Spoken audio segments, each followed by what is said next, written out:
फिर बोलता है कि नहीं जो सरकार बना रहे। अरे यूपी में तो आप सरकार बना ही नहीं पा रहे। 2014 का पार्लियामेंट इलेक्शन हार गए, 17 का विधानसभा हार गए, 19 का पार्लियामेंट हार गए, 22 का विधानसभा हार गए और बिहार में आके बोल रहे जो सत्ता पार्टी में आ सकती है उसको वोट दो।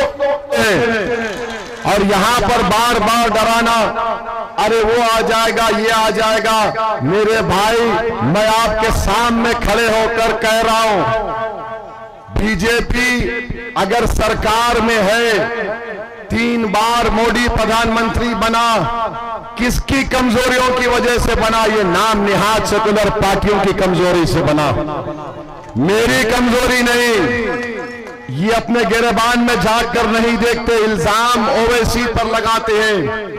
अरे तुम 400 सीट तुम लड़ते हो पार्लियामेंट के, बिहार के 230 सीट तुम लड़ते हो और तुम हार जाते हो। और कोई आकर कहते हैं कि जो पार्टी सरकार बनाएगी उसको वोट दो। अरे आखिरी बार कांग्रेस कब सरकार बनाई थी हमको बताओ। तुमको याद भी है कि आखिरी बार कांग्रेस कब सरकार बनाई थी? राजद गठबंधन में है, 2004 में आखिरी मर्तबा सरकार बनाई थी, 2015 में मिलकर बनाए थे। उसके बाद नीतीश कुमार मोदी के साथ चाय पी लिए, भाजपा की सरकार बन गई। फिर तेजस्वी उप मुख्यमंत्री बने, नीतीश कुमार फिर मोदी को अपना भाई बना लिए। बताओ फिर बीजेपी को सत्ता कौन दे रहा है? जो सत्ता दे रहा है वो हमको गाली दे रहा है। मेरे अजीज दोस्तों और बुजुर्गों, हम आपसे अपील कर रहे हैं कि जो 3.5% का है वो कह रहा है कि मल्ला का बेटा उप मुख्यमंत्री होगा, और जो 17% है वो ओवैसी को गाली दे रहे हैं, ओवैसी को गाली दे रहे।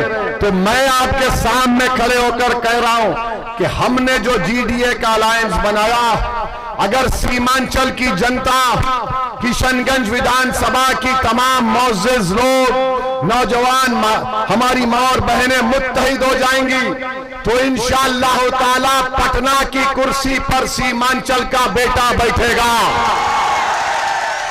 ये जज्बात में लाने के लिए नहीं कह रहा हूं, ये सच होगा इंशाअल्लाह ताला। मुझे यकीन है कि मेरे इस बोलने के बाद राजद और कांग्रेस की रात की नींद तो हराम हो जाएगी और वो आकर कहेंगे ये देखो ये भड़काऊ भाषण दे दिया। अरे भड़काऊ भाषण नहीं दे रहा हूं, सच्चाई को बयान कर रहा हूं। मेरा ख्वाब है, मेरी जुस्तजू है। अरे क्यों नहीं हो सकता? बराबर हो सकता है। आप एक नौजवान गरीब के बेटे को कामयाब करो जो एडवोकेट है, क्या ये काबिल नहीं है मुख्यमंत्री बनने के? बताओ, क्या ये काबिल नहीं है मुख्यमंत्री बनने के? क्या काबिलियत खानदान से पैदा होती या गरीबी की जुस्तजू से पैदा होती? क्या काबिलियत का मियार दौलत है या जो तकलीफ को देखकर जुल्म के खिलाफ आवाज उठाता है? कोई आकर बोलता है कि नहीं जो सरकार बना रहे। अरे यूपी में तो आप सरकार बना ही नहीं पा रहे। 2014 का पार्लियामेंट इलेक्शन हार गए, 17 का विधानसभा हार गए, 19 का पार्लियामेंट हार गए, 22 का विधानसभा हार गए और बिहार में आके बोल रहे जो सत्ता पार्टी में आ सकती है उसको वोट दो। राजद कब सत्ता में आई थी?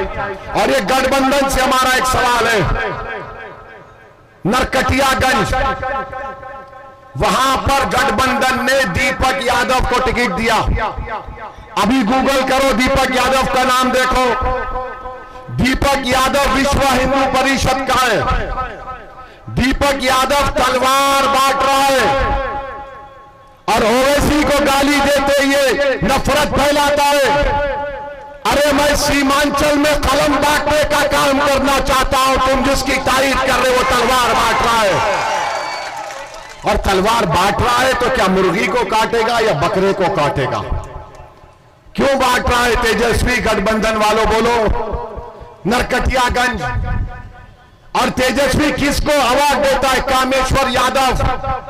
कमरुल हुदा साहब, आपने तो अपनी जवानी में भागलपुर का फसाद देखा होगा, जब भागलपुर की खेतों पर 1000 लाशें पड़ी हुई थी, उनके परिवार के लोग कफन दफन नहीं कर सके तो उस पर फूल गोभी उग गई थी। कामेश्वर यादव आरोपी था और ये यादव लालू परिवार उसको अवार्ड देता है। जाकर देखो दौरा बौरम दरभंगा में कल चुनाव हो रहा है, अफजल खान को लालू ने टिकट दिया, अपने हाथ से भी फान दिया। तेजस्वी जाकर मुकेश सहनी के बड़े भाई संतोष के लिए बोलता अफजल को वोट मत दो, इसको वोट दो।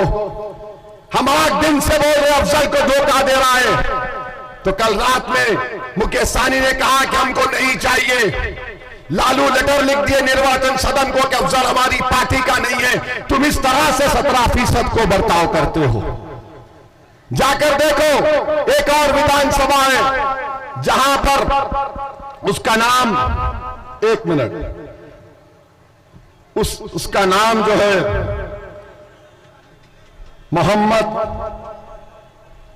मोहम्मद कामरान, गोविंदपुर से 2020 में गठबंधन का जीता था। और आपने क्या किया? 33,000 वोट से मोहम्मद कामरान जीता था।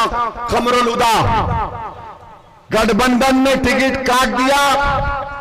पूर्णिमा यादव को और उसके पति कौशल यादव को, जो जेडीयू से निकल कर है, उनको टिकट दे दिया। पूर्णिमा यादव गोविंदपुर से, कौशल यादव नवादा से। यानी एक मोहम्मद कामरान को कुर्बान करो और 2 को हासिल करो, एक को बर्बाद करो और 2 को ले लो। यह सच्चाई है गठबंधन की। इसीलिए हमको गाली देते हैं, हम पर उंगलियां उठाते हैं।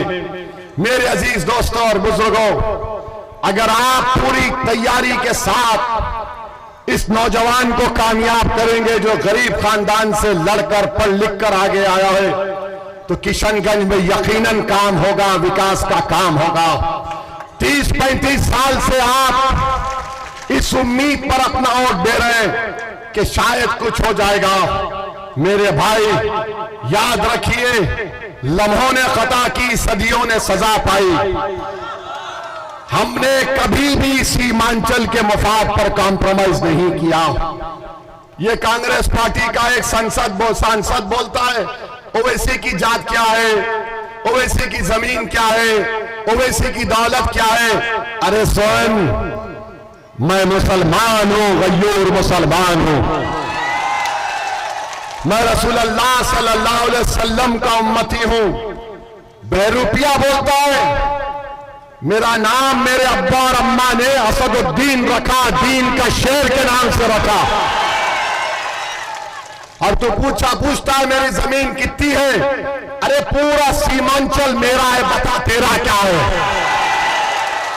तुझे देखना है ना, कभी सीमांचल के किसी चौराहे पर तू ठहर जा, मैं भी ठहरता हूं, देखते हैं क्या तमाशा होता है। और बोलता है कि ये वहां से आया। भाई साहब, हमारे अब्बा, कायनात के अब्बा आदम अलैहिस्सलाम को जब अल्लाह ने दुनिया में भेजा तो वो कहां कदम रखे? भारत में रखे। तो अब्बा की जमीन हुई नहीं हुई? अब अब्बा की जमीन में मेरा हक नहीं है तो क्या तेरा हक होगा? जबान का मुकाबला मत करो, सच्चाई को बयान करो। तुम एक अपनी पार्टी के अध्यक्ष बनने के लिए ओवैसी को इस्तेमाल कर रहे हो। अरे ओवैसी को कोई इस्तेमाल नहीं कर सकता। भारत की पार्लियामेंट में देखा कि मोदी ने काला कानून लाया वक्फ का। हमने कांग्रेस, राजद, लोजपा, बीजेपी के एमपीज के सामने खड़े होकर कहा यह कानून वक्फ की जायदादों को छीनने के लिए बनाया गया। यह कानून मस्जिद को, जो ईदगाह है, उसको बर्बाद करने के लिए बनाया गया। संविधान के दलीलें देकर 128 पेज की रिपोर्ट देकर हमने मोदी, अमित शाह और नीतीश कुमार के एमपीज की आंखों में आकर डालकर कहा कि हम अकेले हैं मगर सीमांचल की जनता की आवाज हूं, भारत के 14 करोड़ की आवाज हूं और उनकी उम्मीद पर, उनके भरोसे पर कह रहा हूं यह कानून गलत है। उसको फाड़ कर पार्लियामेंट के फर्श पर फेंक दिया। और आज आप हमको चरमपंथी बोलते हैं। चरमपंथी जिसके चेहरे पे दाढ़ी है, टोपी है। कमरुल हुदा कल अगर आप सुनिए, कल कमरुल हुदा दाढ़ी छोड़ लेंगे तो क्या चरमपंथी हो जाएंगे?